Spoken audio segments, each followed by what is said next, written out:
देखो, इस प्रॉब्लम को एक पार्टिकल एक स्ट्रेट लाइन में मूव कर रहा है और उसका पोजीशन जो है वो टाइम के हिसाब से चेंज हो रहा है, वो इस इक्वेशन में दिया गया है।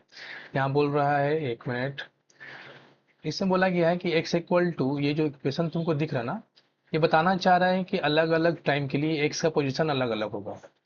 फिर पूछ रहा है कि एक्सेलरेशन पता करो पार्टिकल का, when particle as is at rest, जब पार्टिकल रुक चुका है, वेलोसिटी उसका जीरो हो चुका है, तो उस वक्त एक्सेलरेशन क्या होगा।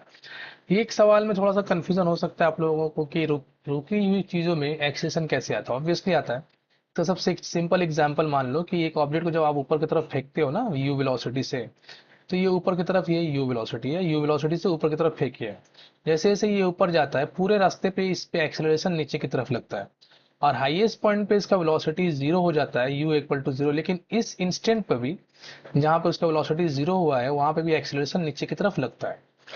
तो एक्सेलरेशन इसका अगर कोई ऑब्जेक्ट रुका हुआ है, इसका मतलब ये मत ले लेना कि उसका एक्सेलरेशन जीरो है, एक्सेलरेशन हो सकता है।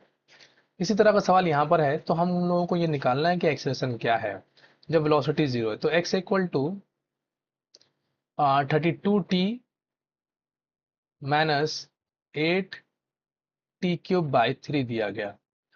अगर डिफरेंशिएट करते हैं तो ये dx dt, मतलब जो वेलोसिटी कहलाता है, इसे हम लोग rate of change of displacement को वेलोसिटी बोलते हैं। तो ये 32 हो जाएगा माइनस 8, 3t² बाई 3। अभी 3 कैंसिल कर लेते हैं। अब बात करते हैं एट टी इक्वल टू, नहीं टी पे नहीं, एक्चुअली में बोला है कि जब वेलोसिटी जीरो हो रहा है तो उस वक्त हम लोग का एक्सेशन निकालना है। तो टाइम तो हम लोग को पता नहीं है, तो when v equal to zero, जब v जीरो होगा तो उस वक्त टाइम कितना होगा वो पता कर लेते हैं। तो 32 माइनस 8t² वो भी जीरो हो जाएगा क्योंकि हम लोगों ने v को जीरो कर दिया है। तो 32 इक्वल टू 8t² और t काट दो, यहाँ पे 4 टाइम्स कटेगा तो t का वैल्यू प्लस माइनस 2 आएगा, तो हम लोग 2 सेकंड लेंगे क्योंकि माइनस तो टाइम हम लोग एक्सेप्ट नहीं करते। अब आते हैं हम लोग एक्सेलरेशन के लिए, तो फिर से v को कॉपी कर लेते हैं। v इक्वल टू क्या आया था, 32 माइनस 8t²। इसको फिर से डिफ्रेंशिएट करेंगे dv dt, तो ये एक्सेलरेशन बन जाएगा -16t। और ये क्या हो गया, ये एक्सेलरेशन बन गया।